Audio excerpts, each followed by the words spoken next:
Terima kasih kalian sudah klik video ini. Bagi kalian yang ingin ikutan Cerberus Copy Trading, langsung saja klik link deskripsi yang ada di bawah ini dan langsung akan muncul tampilan seperti ini. Lalu silahkan kalian langsung klik daftar. Bagi yang belum punya akun, untuk username itu bebas. Misalkan nama username-nya adalah pemula trading dan jangan lupa untuk di akhir username-nya diberikan @cerberus.com. Jika kalian tidak mengetik cerberus.com, maka akun Anda tidak akan bisa terdaftar. Untuk password silahkan kalian pilihkan sendiri. Untuk nama silahkan bebas. Untuk nomor handphone harus nomor handphone yang aktif karena jantung Cerberus Copy Trading itu ada di dalam nomor handphone. Jika nomor handphone berbeda, maka Cerberus Copy Trading tidak akan berlaku. Untuk kode referral bisa diisi atau bisa dikosongkan. Setelah kalian sudah mengisi semuanya, bisa langsung kalian klik register dan akan muncul tampilan seperti ini. Untuk mengaktifasi Cerberus Copy Trading, bisa langsung kalian WA admin terhadap nomor ini. Dan untuk biayanya adalah 4 juta rupiah untuk member reguler dan 40 juta rupiah untuk member eksklusif. Jika kalian ingin mengetahui simulasi profit tradingnya, langsung bisa kalian klik kalkulator Cerberus, masukkan modal dengan satuan dolar, klik 1000 misalkan, dan untuk jumlah harinya max 365, langsung klik hitung. Setelah itu akan muncul seperti ini dan scroll ke bawah. Nah, di sini adalah total profit bersihnya, yaitu totalnya adalah 3.293. Untuk info lebih lanjut, silahkan WA admin di nomor ini. Selamat menikmati materi di video kali ini.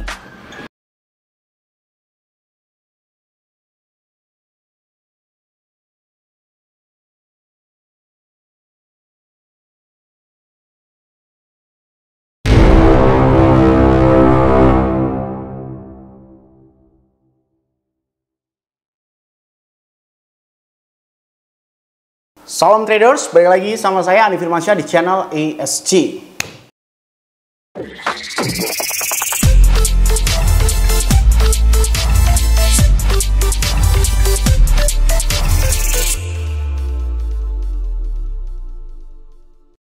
Oke, di video terakhir saya masih bilang untuk menghold di area sampai sekitar 113, 114 ya, karena kita udah melakukan average di area 119 sampai 120. Nah, seperti yang kalian lihat, sekarang ini sudah mulai turun ke area sekitar 116.000, kepala 116.000 ya. Ya, kurang lebih sekitar 3.000 lagi lah. 3.000 sampai 4.000 dolar lagi kita bisa melakukan take profit.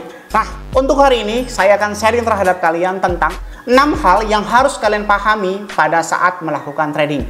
Lebih tepatnya ini bukan untuk pemula-pemula banget sih, karena yang pemula itu sudah saya bikin di beberapa video waktu yang lalu. Ini untuk kelas menengah atau kelas middle ya, dimana beberapa hal ini kadang terlupakan. Bahkan masih banyak member Cerberus yang komentar tentang hal tersebut. For your information aja, Cerberus ini lagi floating. Floatingnya itu cuma sekitar nggak nyampe 15% dari total modal, tapi berisik banget membernya. Heran gue, kan waktu udah nggak berjalan kalau misalnya nggak profit, lo kenapa sih berisik itu? Ini baru 15%, nggak nyampe 15% dari modal lo, oke? Yang lo lihat itu presentasi gede-gede itu ya karena gue pakai average kecil-kecil, bos. Jadi please lah, nggak usah terlalu lihat presentasi kayak gitu. Lu lihat aja modal lo itu nggak nyampe minus 15%, coy. Aneh aja gitu. Oke. Untuk psikologi yang pertama, trading itu bukan main Super Mario. Lo tahu game Super Mario? Ya pasti tahu semuanya ya. Di zaman-zaman dulu tuh hampir semua orang, bahkan zaman saya sekarang juga udah tahu Super Mario. Super Mario itu adalah sebuah game di mana kita ada sebuah karakter Mario atau siapa sih namanya, satunya lagi lupa lah. Dan karakter Mario tersebut itu diberikan sebuah waktu, ada time-nya nih kalian lihat itu. Dan time ini aneh, time-nya ini nggak sesuai dengan detik gitu. Karena saya udah suka banget main Super Mario. Setelah diberikan waktu, kalian harus melewati semua hal yang ada di dalam stake tersebut ya. Step 1, step 2, step 3. Nah, ini adalah kadang-kadang yang dilakukan oleh trader mid. Itu adalah hal-hal yang seperti ini. Maksudnya bagaimana bang? Trading itu bukan Super Mario. Trading itu bukan sesuatu yang dipatok ya. Seolah-olah kalau misalkan kalian bilang seperti itu, yang berpatok dengan waktu, harus profit setiap hari, setiap minggu, harus cut loss kalau misalkan salah, itu lu lagi main trading atau binary option.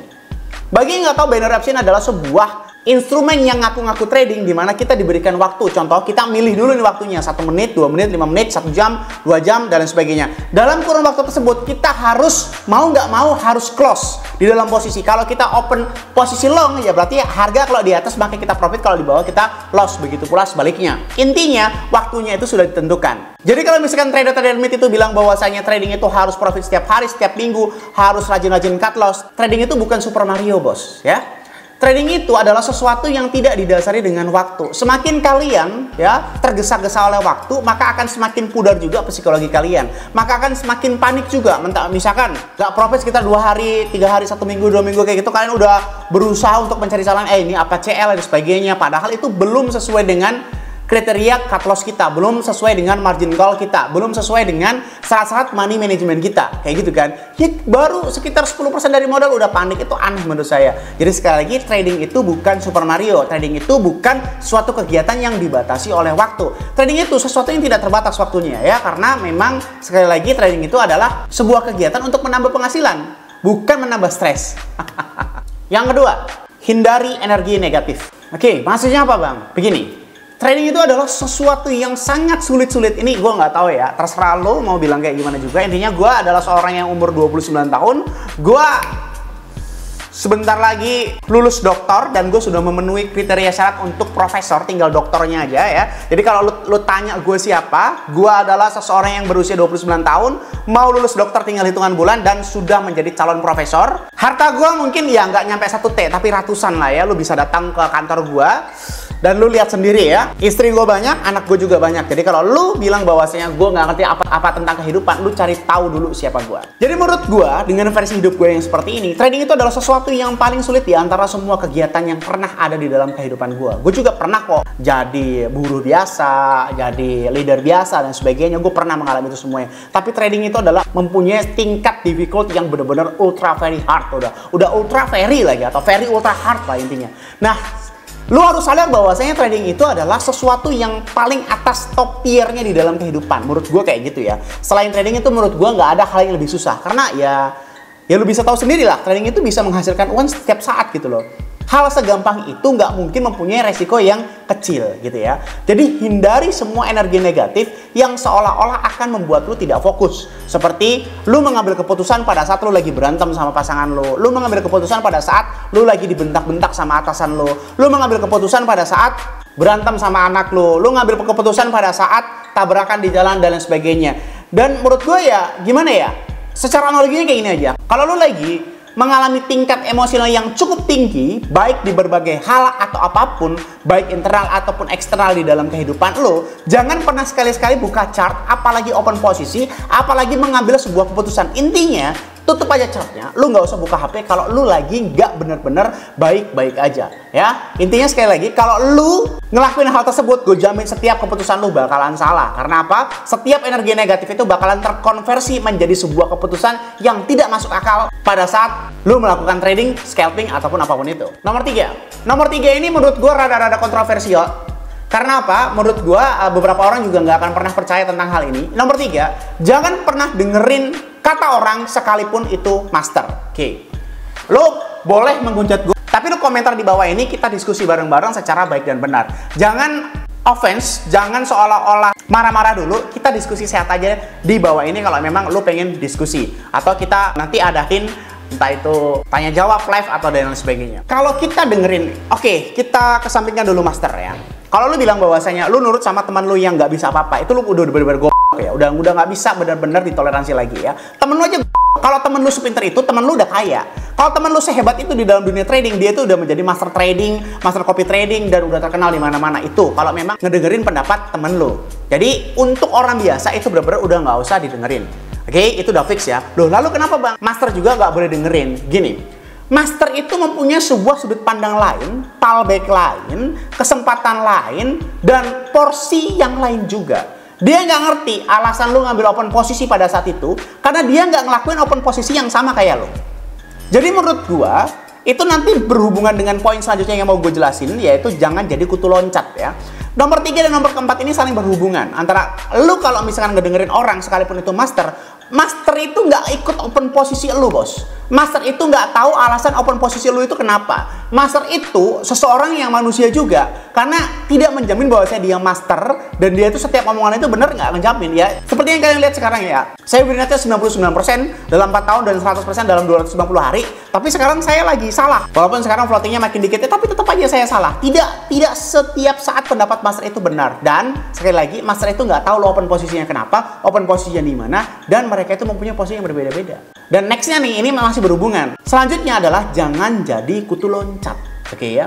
Seperti yang kemarin sedang viral dibicarakan ya, bahwasanya ada salah satu influencer yang mengaku bahwa IQ-nya adalah 150 dan itu dikomentari sama Timothy Ronald. Timothy Ronald itu bilang kayak gini, orang yang IQ-nya bagus itu nggak loncat-loncat dalam berargumentasi atau dalam mengeluarkan pendapat dari pendapat A, pendapat B, pendapat C. Dia itu terstruktur dan terkompleks, kata Timothy Ronald kan kayak gitu ya. Nah, menurut saya juga kayak begitu. Kalau misalkan kalian jadi kutu loncat itu, kalian nggak akan pernah bisa menemukan esensi trading kalian itu seperti apa. Maksudnya kutu loncat itu bagaimana, Bang? Gini, lu harus tahu tujuan lu itu apa sih di dalam dunia trading, tujuan lu itu apa sih dalam Bitcoin atau dunia cryptocurrency. Lu itu jadi trading scalper kah?